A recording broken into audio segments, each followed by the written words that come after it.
우리에게 주시는 하나님 말씀 누가복음 1장 5절부터 누가복음 1장 5절부터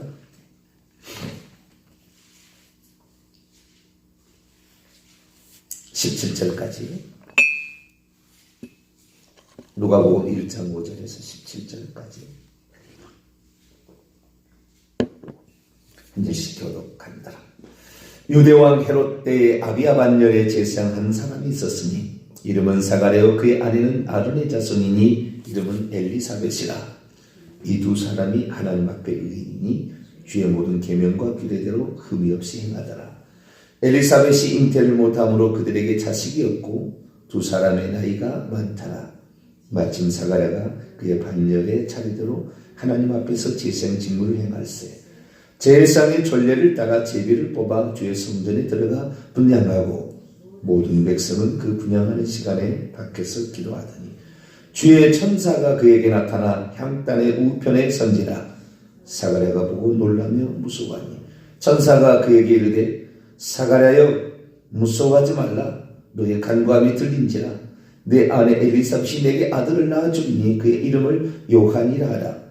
너도 기뻐하고 즐거워할 것이요 많은 사람도 그의 태어남을 기뻐하리니 이는 그가 주 앞에 큰 자가 되며 포도주나 독한 술을 마시지 아니하며 모태로부터 성령의 충만함을 받아 이스라엘 자손을 주 곧 그들의 하나님께로 많이 돌아오게 하겠습니다. 같이요. 그가 또 엘리야의 심령과 능력으로 주의 앞에 먼저 와서 아버지의 마음을 자식에게 거스르는 자를 의인의 슬기에 돌아오게 하고 주를 위하여 세운 백성을 준비하리라. 아멘. 기도합니다. 하나님, 준비하는 자가 진짜가 임할 때 그것이 소중하다는 것을 알고 감사할 줄 압니다. 느닷없이 임하는 것보다 준비하는 자에게 은혜를 주시고 준비하는 자에게 진짜가 올 때 값어치가 있는 줄 압니다. 주님, 늘 누가 시켜서가 아니라 보이지 않아도 보여도 항상 그 자리에서 오늘을 준비하고 주님이 역사하심을 나를 통해서 일하실 것을 기대하며 오늘을 잘 준비해가는 저희들 되게 해 주옵소서. 이 새벽에도 주의 말씀을 듣고자 합니다. 하나님 저희들에게 말씀하여 주옵소서. 우리 주 예수 그리스도의 이름으로 기도하옵나이다. 아멘. 할렐루야. 기적이 있다. 표적도 있다. 표적은 징조가 계시가 포함된 기적을 표적이란다. 그러나 둘 다 기적은 기적이죠. 일반적인 상식적인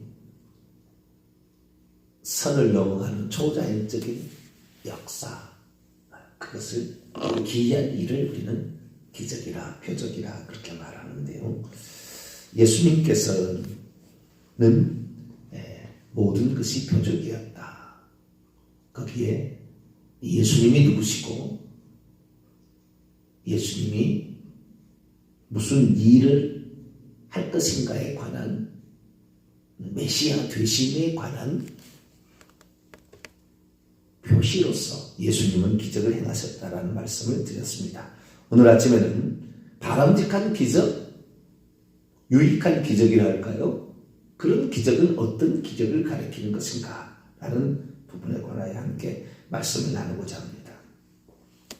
기적이 사람을 변화시킨 사람도 있고 기적이 사람을 변화시키지 못하는 사람도 있는데 대부분은 기적이 사람을 변화시키지 못하고 당방냥 그냥 그때 기쁨으로 끝나버리는 것이 보편적인 기적의 일입니다.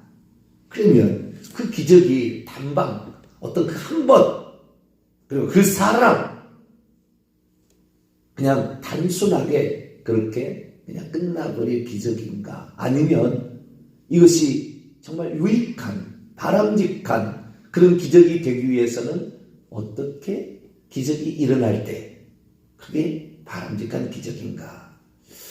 개인적인 생각으로서는 인간은 태어났으면 한 번 이상은 기적을 체험해야 된다. 저는 그렇게 봅니다. 한 번 이상은 자기에게 기적이 있어야 돼요. 하나님께서 나에게 이렇게 역사하셨습니다. 네, 이렇게 말할 수 있는 뭔가 한 가지를 가지고 있어야 합니다. 네. 그런데 그게 없다고 한다면 그 사람의 믿음의 확신은 좀 더 흔들릴 가능성이 많아요. 물론 그렇지 않을 수도 있겠지만, 그러나 어떠한 그 기적이란 게 자기의 삶에 하나님께서 역사하셨다는 어떤 측면을 가지고 있으면 그것이 믿음의 견고함을 가져오는데 중요한 역할을 감당할 수 있고, 그것이 사역의 어떤 밑바탕에 제공하는 밑거름이 되니까 그게 참 좋은 거죠. 그런데 대부분의 사람들에 있어서 기적은 그렇지 못하고 끝난다 그 말. 그러면 왜 어떤 사람은 그 기적이 일평생에 그 사람의 삶을 헌신케 만들고, 그리고 그 기적을 통하여 자기 자신을 하나님 앞에 의미 있는 존재, 하나님께서 나와 동행하셔서 함께 이루신 그 하나님께 고마움을 표시하는 자세로서 꼭 열 문둥병 가운데 사마리아 문둥병자처럼 자신의 삶을 다시 값어치게 만들어서 주님께 칭찬 듣는 사람이 되게 하려면 어떤 기적으로 방향이 일어나야 될 것인가, 이 부분에 관하여 한 번쯤은 생각을 해봐야 되는 거죠. 그래서 성경에 나와 있는 기적들 가운데 이렇게 기적들을 나눠볼 수 있어요. 하나는 어떤 기적이 일어날 것을 준비하고 대기하고 기다리고 고대하다가 받는 기적이 있고, 어떤 것은 느닷없이 그냥 어느 날 필요해서 그냥 느닷없이 이렇게 되는 것도 있어요. 그래서 갑자기 생겨난 기적이 있고, 어떤 것은 오랜 시간 동안에 걸쳐서 되어진 기적이 있어요. 근데 이 오랫동안 준비되어진 기적은 값어치 있는 기적이 될 확률이 많아요. 그러면 오랫동안 준비되어진 그 기적은 어떤 요소가 있냐? 두 가지 요소가 있어요. 하나는 기도로서 계속 준비된 사람이 좋아요. 기도가. 갑자기 어느 날 갔는데 누구한테 안수를 받았는데 기적이 나서 병이 고쳐졌다. 그 사람은 그 질병에 고침받은 것이 그때는 좀 기쁨으로 좀 됐겠지만 그 일평생에 자신의 사역과 자신의 삶에 중요한 요소로 영향을 끼치지 않으나, 어떤 사람은 많은 시간 동안 그것을 위해서 기도를 했는데 어느 날 정말 하나님께서 어느 순간에 그에게 기적으로 역사했을 때는 그것이 너무 소중하고 귀한 거예요. 그래서 자신의 평생을 바치는 거예요.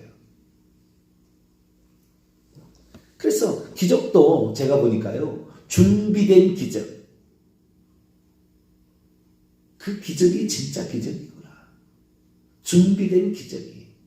네. 보통 기적 이런 게 많이 사용하는, 능력 이렇게 많이 사용하면은 결국에 사람 자랑하게 되고요. 자기 자랑하거나 그 기적을 행한 그 사람을 높이는 결과뿐이지 하나님이 어디로 가버리거든요. 그래서 기적과 능력 사역은 단점이 있어요. 아주 큰 단점이 있어요. 잘못되면 인간만 높이게 됩니다. 내일부터 더 잘 살펴보겠지만 기적이 중요한 게 아니고 깨달음이 중요한 것이고 말씀이 중요한 거예요. 결국에 능력과 표적이 아닌 말씀을 통한 정확한 깨달음이 중요한 거예요. 예수님께서 메시아이심을 구약에 예언되어 있었기 때문에 표적과 능력으로 행했지만, 그러나 말씀을 듣고 예수님이 왜 오셨는지를 정확히 깨닫지 못하는 모든 사람들은 능력만 맛보고 끝났습니다. 그렇기 때문에 결국에 우리는 궁극적으로 하나님 말씀에 붙들린 자야 되고 말씀에 깨달음이 있어야 되는데, 그 기적이 말씀을 깨닫기 위한 도구로 사용되었다. 좋은 거죠. 유익한 거죠. 그러나 그렇지 아니하고 그것이 그냥 단순한 그 병을 고치기 위한, 그 문제를 해결하기 위한 수단으로서 그냥 끝났다. 그냥 끝나는 거예요. 그 기적은 어떤 그 유효기간이 너무 짧아요. 너무 짧아. 저 개인적으로는, 저 같은 경우는, 저는 이제, 고칠 수 없는 불치병에서 저는 좀 나은 그런 사람인데요. 그런 어떤 이런 병이 생기는 이유도, 어떤 병이 생겼던 이유도 내 잘못이기보다는 믿음 지키려다가 어떤 두들겨 맞아서 군대에 가가지고 참나무로 막 두들겨 맞아서 그래가지고 여기 망가져서 정말 완전 폐인되다시피 된 그런 상태에 갔을 때 결코 낙심치 아니하고 흔들리지 아니하고 하나님께서는 나를 이렇게 망가뜨려서 내 인생을 끝내기 위해서 나에게 이런 질병을 주지는 않았을 것이다. 저는 그런 확신이 딱 들었어요. 비록 일어나지도 못하고 누워있는 상황에 있다 할지라도. 그래서 하나님께 기도했어요. 하나님은 나를 여기서 끝내시고자 망가뜨리고자 나를 이런 것을 주시지 않았을 텐데 반드시 하나님 안에서 이 문제는 해결될 겁니다. 어떻게 해결될지는 모르겠지만 반드시 해결될 겁니다. 그러나 당장 눈에 보면은 막막하죠. 인간적인 생각을 하게 될 때는. 그런 인간적인 생각을 저는 안 해요. 해봤자 나중에 뭐 있습니까? 염려, 근심, 걱정, 돈 걱정, 마누라 걱정, 이렇게 되는 거죠. 가족 걱정 이렇게 되는 거지. 그렇게 걱정하면 한도 끝도 없어요. 그래서 그걸 걱정하는 것이 아니라 내가 하나님께서 왜 나에게 이런 상황을 허락하셨는가? 이걸 통하여 나에게 주님께서는 뭘 가르치고자 할 것인가? 이것을 통하여 장차 하나님께서는 나를 어떻게 쓰실 것인가? 나는 여기서 어떤 사람으로 변모되어야 할 것인가? 그것이 중요한 것이었지. 병의 치료 방법이 이런 방법이 있다, 저런 방법이 있다, 이게 중요한 게 아니죠. 그래서 모든 사람에게 어떠한 문제가 찾아왔을 때 그 문제를 하나님께 계속해서 아뢰면서 하나님의 뜻을 구하게 되게 되면 그 문제가 그의 문제가 그렇게 일어나는 것은 사탄 마귀가 줄 수도 있어요. 어떤 그런 문제를. 그런데 그 문제가 결국에 하나님 안에서 해결됨으로 말미암아 하나님의 사람으로 바뀌어버리는 중요한 매개체가 되어버리기 때문에 사단 마귀는 엄청난 손해요. 하나님께서는 바람직한 것으로 가는 거죠. 그러나 거꾸로 하나님께서 그에게 치료를 해주고 싶었으나 그가 그 사건을 통해 하나님의 음성을 듣지 못했을 때는 그것으로 그냥 단방약처럼 끝나버리기 때문에 사단 마귀가 좋아하는 것으로 끝나버릴 수도 있다고 말해요. 그래서 내가 내 삶에 어려운 문제가 닥쳐왔을 때 하나님, 이것은 나를 망가뜨리는 것이 아니고 사가랴 자기 마누라가 임신하지 못한 여자라고 분명히 나와 있습니다. 엘리사벳이 임신을 하지 못함으로 그들에게 자식이 없고 두 사람이 나이가 많더라. 문제가 분명히 있어요. 그런데 그 문제가 우리는 자식이 없어서 제상 가문을 문 닫아야 되려고 하나님께서 나에게 이러한 이 임신을 못하게 하는 이 자식이 없는 상태로 주었는가? 깊이 생각하는 거죠. 하나님의 뜻이 딱 깨달아지는 순간 즉시 임신이었어요. 즉시 임신. 못해도 말을 안 돼도 초자연적으로 하나님께서 즉시 바꿔버리는 거예요. 그러니까 우리가 어떤 삶의 문제에 있어서 그 문제가 나를 하나님 망가뜨려 전혀 아닙니다. 나를 깨닫게 하고 나를 하나님 앞에 귀하게 쓰임받게 하고 그 기적을 통하여 다른 사람까지 유익하게 할 것임을 기대하고 하나님의 뜻을 강구할 때 어느 순간에 불이 들어올 때가 있다고 말해요. 이러기 위함이 아니었는가. 그래서 하나님의 뜻에 딱 부합되는 순간 하나님은 즉시 역사해버리는 거예요. 즉시. 이게 꼭 세례 요한의 세례 요한의 출생만 말하는 게 아니라 사무엘의 출생, 한나의 기도나 사가랴의 기도나 남자고 여자의 차이뿐이 똑같아요. 사례가 똑같습니다. 둘 다 무자했어요.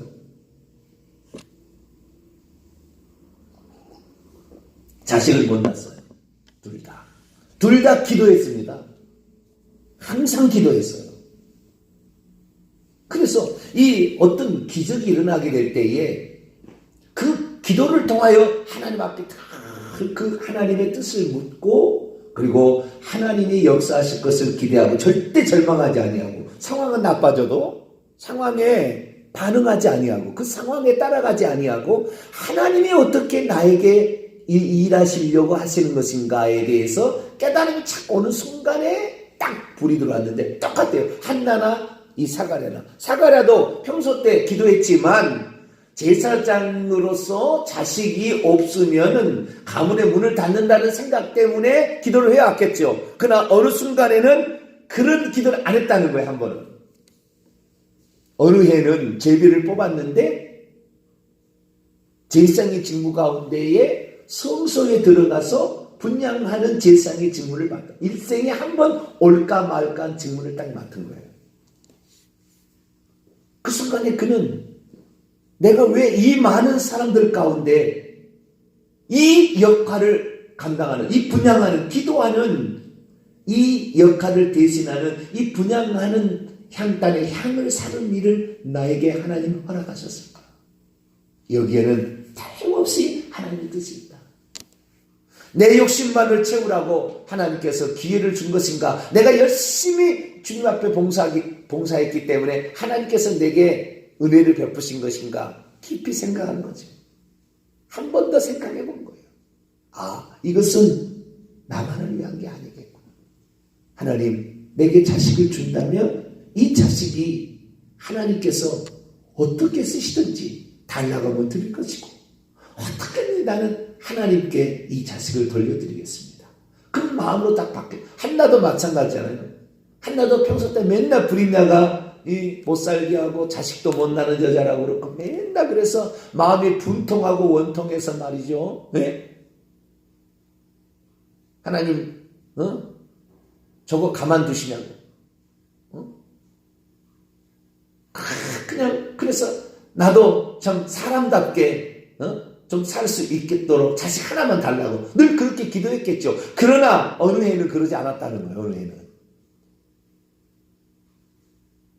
어느 해는 그러지 않았다는 거예요.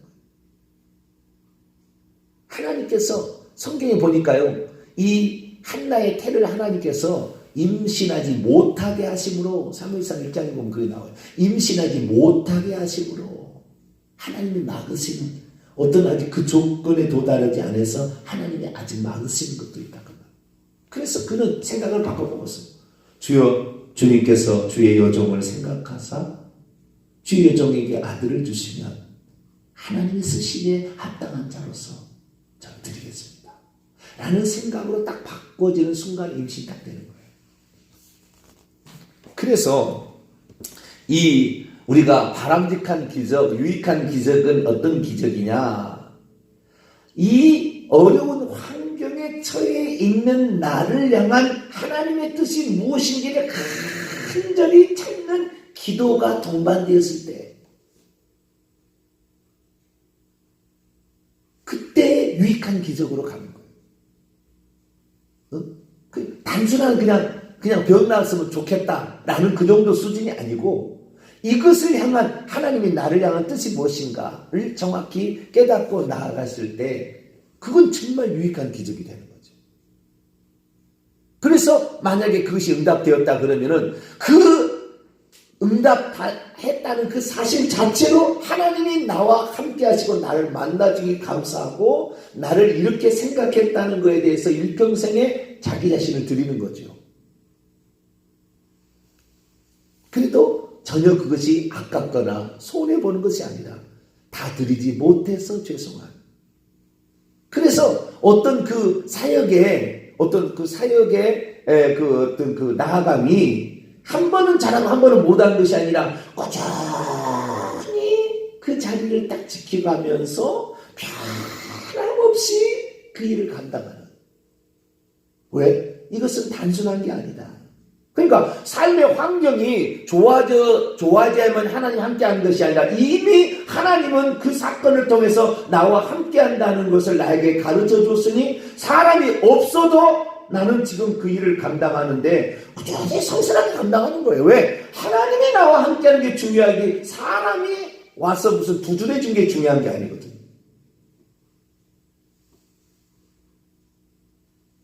하나님이 나와 함께 하신다고 한다면 없는 것도 있게 만드신 하나님, 없는 것도 있게 만드신 하나님이 언젠가는 상상할 수 없을 정도로 만드신다.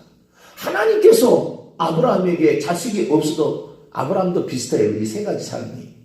아브라함과 사라도 자식이 없다가 이제 깨닫게 돼서 기도로서 깨닫게 되어서 자식을 얻게 된 측면에서는 아브라함도 똑같아요. 아브라함 사례나 한나 사례나 사가랴 사례는 똑같은 사례입니다.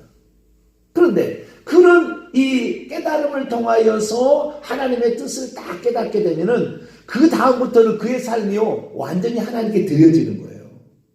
하나님께 아름답게 승화되어서 하나님 나라를 위하여 아니 그가 속한 모든 공동체와 그 주변에 있는 모든 사람이 복을 받게 하기 때문에 그 사람은 변함없이 그 자리를 딱 지켜간다고요. 그래서 사람의 눈치를 안 봐요. 사람에 따라서 마음이 막 요동하거나 이러지 않아요. 왜? 이미 하나님께서 나와 함께 하신다는 표적을 딱 얻어버린 순간 이제부터는 흔들리지 않는 거죠. 흔들리지 않는 거죠. 아브라함이 흔들리지 않냐고 한나가 흔들리지 않냐고 흔들리지 않냐고 쫙 이렇게 가는 거죠. 그것은 아주 유익한 기적이다. 그런 기적은 많을수록 좋을 것 같은데 그런데 이렇게 사람이 어떤 자신의 문제를 가지고 이렇게 정말 하나님을 찾고 하나님을 신뢰하고 하나님의 뜻이 무엇인지를 정확히 알아서 그 뜻에 합당하게 하나님의 역사한 걸 또 보고 하나님이 이렇게 나에게 역사했구나. 내 인생 전능한 하나님이 나를 내 삶의 문제에 와서 이렇게 만나주셨는데 내가 어떻게 하면 하나님께 이 은혜를 보답할까? 이것이 일평생의 삶이 되어지니 모든 사람이 유익한 거죠. 지 욕심만 채우는 게 아니니까. 이 오늘 본 말씀에 이 14절 보니까 너도 기뻐하고 이 아들을 낳게 되면 너도 기뻐하고 즐거워할 것이지만 많은 사람도 그의 태어남을 기뻐하게 될 것이다. 너가 기적을 체험한 것이 너 혼자 네 가정만 기쁜 것이 아니라 모든 사람 다른 사람들 공동체 너가 속한 주변의 모든 사람까지 다 그 일이 기쁨이 될 것이다. 그것이 온전한 기적이에요. 온전한 기적. 그것이 온전한 기적이에요. 그냥 자기만 단물 딱 먹고 끝나는 것이 아니라 그래서 우리의 삶에 준비된 기적이 있겠구나. 유익한 기적이 있겠구나. 바람직한 기적이 있다. 이것은 기도가 핵심이다. 기도가 없이 느닷없이 어떤 펼쳐지는 것은 이것은 단순간에 그냥 끝나는 그냥 그런 일로 끝나겠지만 그러나 기도가 뒷받침되어서 깨달음이 있는 기적으로 간다. 그것은 일평생에 자신을 하나님 앞에 헌신케 만드는 다른 사람도 유익하게 만드는 놀라운 기적이다. 우리의 삶에는 그래서 기도가 동반된 기도를 통하여 하나님의 뜻을 깨닫는 그런 기적을 체험하셔서 우리의 기적이 모든 사람을 유익하게 하고 내 인생도 바꾸고 다른 사람 인생도 바꾸고 하나님께도 기쁨이 되어지는 그러한 기적이 될 수 있게 되기를 간절히 바랍니다. 그러고 하신 하나님, 많은 사람들이 하나님을 찾아서 이렇게 해주시면 이렇게 하겠다고 말을 하지만 진정 자신을 바꾸는 어쩌면 당장 자기의 병고침을 위해서 하나님을 소리려 들은 이러한 사람이 아닌 정말 진실로 하나님이 이렇게 해주시면 정말 그 하나님께 드리는 그 기도 이상으로 하나님이 이렇게 나에게 역사했으니 나도 이렇게 하나님을 위해서 살아가리라. 정말 아름다운 오히려 그 문제가 있었던 것이 그 사람에게 더 유익한 그런 그러한 기적이 일어날 수도 있는데 주님, 우리는 그러한 기적의 주인공이 되기를 원합니다. 그래서 이 우리의 삶의 문제가 오히려 우리를 영적으로 바로 세우고 다른 사람까지도 행복하게 만드는 그런 기적이 되도록 역사에 주옵소서. 우리 주 예수 그리스도의 이름으로 기도하옵나이다. 아멘. 하늘에 계신 우리 아버지, 아버지의 이름을 거룩하게 하시며 아버지의 나라가 오게 하시며 아버지의 뜻이 하늘에서와 같이 땅에서도 이루어지게 하소서. 오늘 우리에게 일용할 양식을 주시고 우리가 우리에게 잘못한 사람을 용서해 준 것 같이 우리 죄를 용서하여 주시고 우리를 시험에 빠지지 않게 하시고 악에서 구하소서. 나라와 권능과 영광이 영원히 아버지의 것입니다. 아멘.